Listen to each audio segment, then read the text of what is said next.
So, which is going to come up trumps, pun intended. So, we have, as we said in the last video, some unbelievable adoption by institutions, banks, funds, and governments in the crypto space. Does that mean we're going to absolutely take off from here? Or what are the risk factors that could mitigate that? So, number one is the overall economy in the US. While we celebrate all these institutions and banks getting involved in the crypto space, it also creates a much tighter link between the crypto space and the existing economies. And of course, the US economy being the central point to all of that. How is the economy doing and where is it going to go from here? Well, let's look at some of its debt story. So, for example, credit card debt delinquencies and defaults have over doubled, going from in around 4% in 21 to now over 8.9%. So there's a huge increase in delinquencies in credit card default.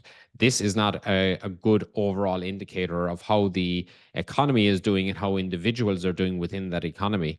There also is defaults are also climbing, doubling in 3 years. So that's the failure to pay at all, and soaring to levels not seen since the 2008 financial crisis. So we've got more and more debt being taken on by credit card debt, and then more defaults of not paying them at all, more than tripling in doubling in the last 3 years. So there's huge individual debt. And of course, then there's the excess savings that we had seen during the 2021. When there was huge stimulus checks going out around the country in the US, there was 2.1 trillion in excess savings in the US. That number is now minus 72 billion. So that means there's been over 2.1 trillion of liquidity that was being spent within the economy over the last couple of years. That is now done. It's gone. And that form of liquidity into the marketplace is gone. With the households have been burning through their savings, get 70 billion per month. And like I said, now it's at a negative number of minus 72 billion. So no more funds there to help create liquidity in the market.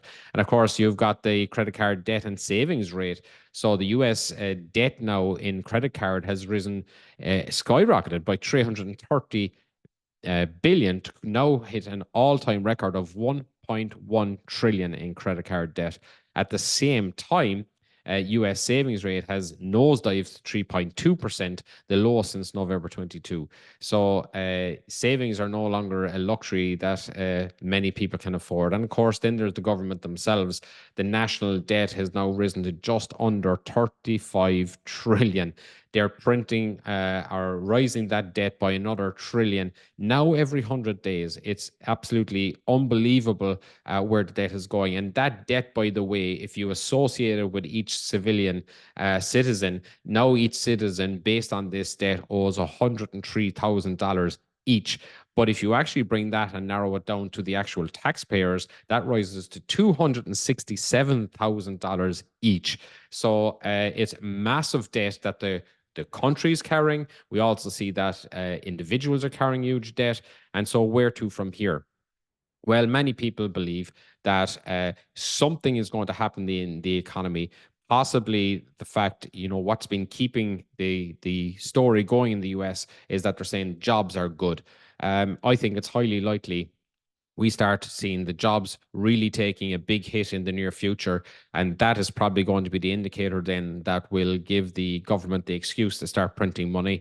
The money printers start going on, liquidity comes back into the market, people feel good again, risk assets go up, all on the run into the election. Of course, the Biden administration in particular will want to be seen to have a strong economy in the hope to get re-elected. But whether or where to from here with the crypto. So I think there's every chance that we see something happening in the overall economy or maybe within crypto itself that has the potential to create a big pullback in the marketplace. Having said that, it's highly likely then that we have a very strong run into the end of the year and maybe into first quarter, maybe even second quarter of next year. Why? The money printers go on, the risk assets go up, a good feeling in the economy, and they keep that story running. They keep the economy together and appearing some way strong in advance of the elections. Elections happen. Whoever gets elected gets elected. They're in power next January. and then they look to have a very strong 100 days thereafter. Following that, though, I believe the economy will have to come home to roost. It will have to, at some point in time, have an effect on the overall stock markets and, of course, any risk assets, including the likes of crypto. So I think it's very likely there's a possible pullback before we go to the races. Then we go to the races. Crypto does really well, but then I think there's very significant risk factors coming after the elections that could have a very negative effect on all risk assets, whether it's crypto, stock markets, residential, whatever it might be. I think we'll have a very tough time. So we may go straight up from here. Bitcoin has been consolidating really well over the last 3 months. It looks like it's poised to take off.